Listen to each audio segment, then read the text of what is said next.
area code 706. You're on Black Talk Radio News. Please go ahead with your question or comment. Yes, yes. I came in at the latter part of the show, and I live in the Athens area, and I had no idea that this was going on. I am going to save an archive copy of this show and distribute it and let people know what has happened because I am appalled. I had no idea that this had occurred in our community and that there is no body in the community that's adequately addressing it. Although I've heard via hearsay that there are other incidents like this has occurred and it hasn't been addressed. So it's not the first time.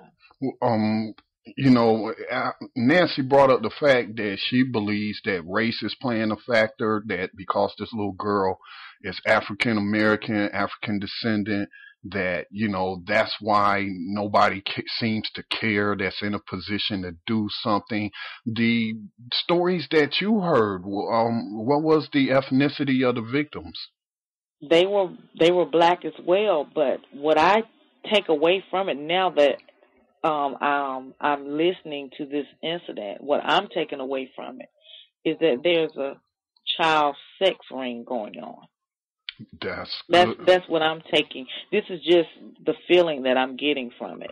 That's a good point. That's a good point. I mean, and there are characters that have been involved in child sex rings in Athens, Georgia, who get slaps on the wrist. Wow, I hadn't even considered that, and I'm glad you brought that up, because then when we look at what happened at Penn State University, I don't know if you're aware of that story with Jerry Sandusky setting up that nonprofit and using that to come in contact with African descendant children and raping them, and we know how long that college town covered that up. So I'm very glad you raised that point. Well, and then also let's go back to the Atlanta child murders. There are some aspects of that kind of delved into child pedophilia at that particular point that stemmed from Athens to Winder, but that was never disclosed to the public. So we may be dealing with a child pedophile sex ring that's going on.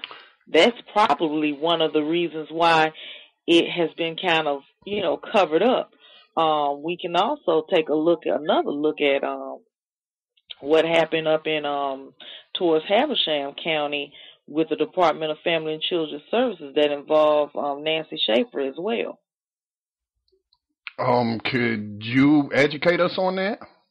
Well, with Nancy Schaefer, she uncovered some things about children being actually, I would say almost they were supposed to be adopted, but dealing with something out of state, basically trafficking children out of state. Wow. But she was a former senator, and she ended up, getting killed.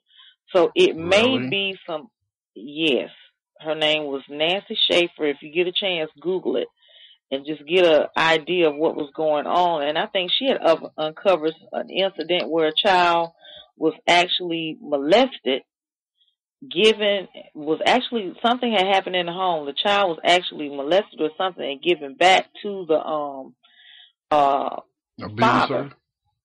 Yeah, it was given back to the abuser, who was into pornography across state line. So we may be dealing with a ring, a sex ring. That's probably why it's covered up so well. Now, I just looked up Nancy Schaefer. It's from 2010. It's on Mediate, and it says that Georgia Senator Nancy Schaefer and her husband were found shot to death in their home. This was on March 27th. It said this morning, so I imagine that's when it happened. She was 73 years old. Said she was suffering from cancer. And then it's trying to say that somebody's putting out information. They talked about a suicide pact, but I'll have to do some more investigation into that. No. Go back to, there's some information on there where she actually advocated for children who was in foster care, children who had been taken out of the homes. There was like a little ring going on, like almost like some type of ring where the children were just being taken out of the home for almost a little of nothing. And she uncovered a lot dealing with family and children services.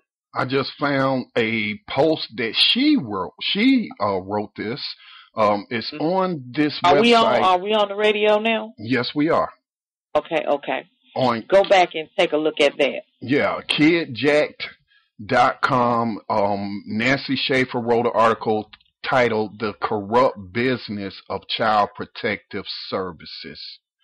And so that kind of like, it kind of like answers why when I was asking earlier, this doesn't make sense. This doesn't add up. You had a medical exam of this child. She was raped. Okay, that says, she suffered something. All right, we haven't been able to, to get that information, or Nancy hasn't been able to get, copies of it, but they were taken out of the home because of a rape. I mean, it's just not adding up, ma'am. It's not making sense. But see, when you investigate those kind of cases, there have been people who have actually investigated those kind of cases that have been kind of covered up. And that lets you know that it's like something is more to the eye than we see. Anytime you have information that's just disregarded nonchalantly, or you have evidence that's just kind of taken to the side, then you look at the whole big picture. It could be a ring. It could be a child sex ring. Child sex rings have been big in Georgia for a very long time, since the early 80s. It started in the latter part of the 70s, but it got really, really big in the 80s. But nobody talks about it. When you see a lot of children, there was like a spree of children becoming missing between the latter part of the 80s and the early 90s, but nobody talks about that.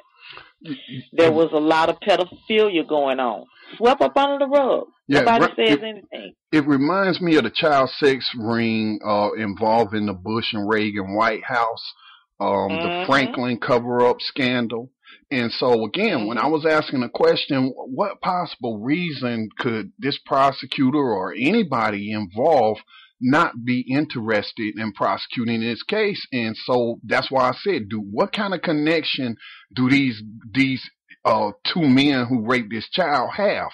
What do they know? Maybe it is very possible. It makes more sense to me that they possibly, are part of a child sex ring and that touches some high places. Or exactly. Because it just boggles my mind. How could you have this kind of evidence and not? And so it's not like it hasn't happened before. And I agree with you. All these children that go missing. Yesterday, President Obama gave a speech and talking about addressing human trafficking. He talked about his two little girls. His little girls' age. Being put into these child prostitution rings and stuff like that. And so it'll be interesting to see where he takes that if he wins another term. But, people shouldn't act like, this is an anomaly. It's in our backyard. It's right in our backyard, but it's so subtle and like I have not heard about this particular case. And like I said, I live near Athens. I haven't seen it in the newspaper. I haven't seen it on the big media. I haven't seen it. So this is my first time hearing it. So that lets me know it's been covered up. Yeah. The Athens Banner Herald gets a lot of stories, and they're very selective of what they put in there. But I have never seen or heard of this particular case in the Athens Banner Herald. I may be wrong. So that raises an eyebrow. No, you're not wrong. You're not wrong, because you mentioned, you came in towards the end of the broadcast, and you missed the part where I asked her, Miss Addison, had you contacted them? She said she contacted every local television station. She contacted the local paper, and the only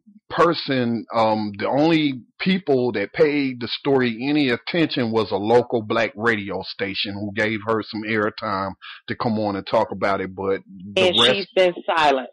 Then that lets me know that it's part of a ring.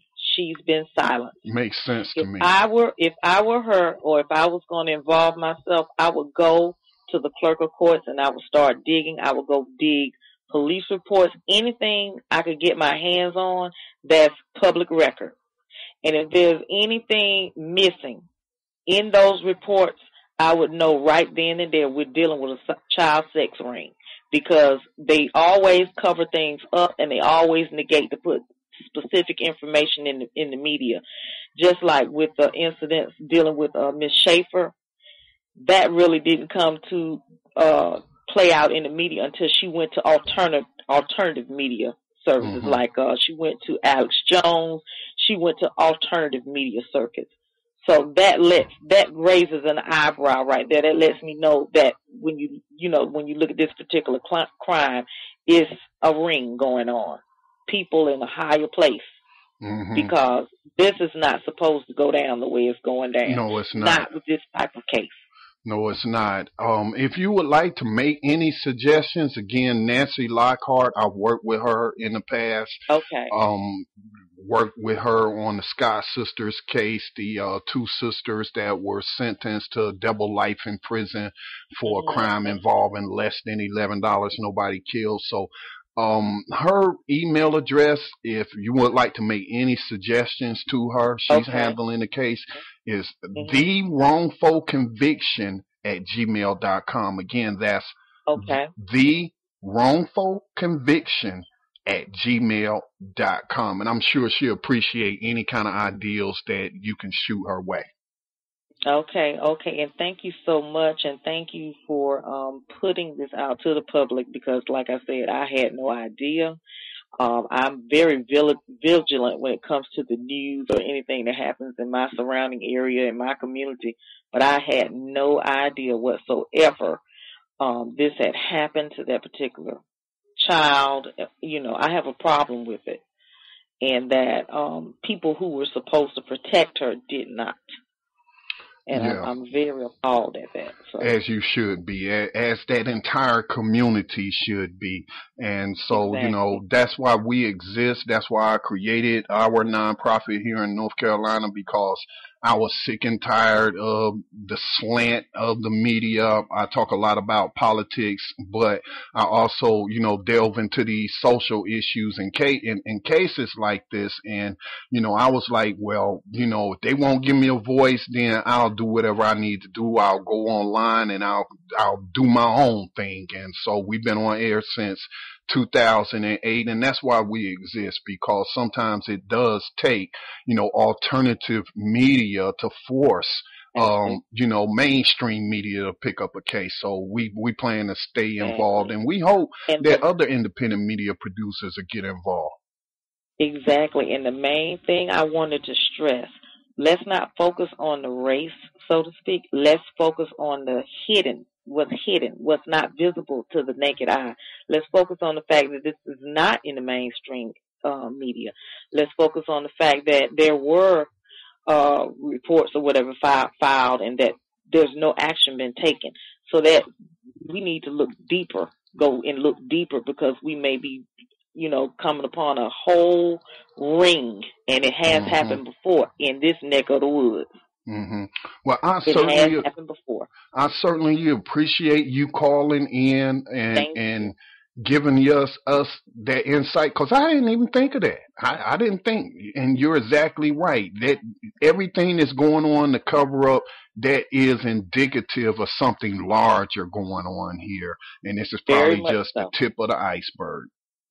Yes, right. And they can start with those police reports, start with the medical reports, anything they can get their hands on, anything they have had their hands on. Go back, look at it.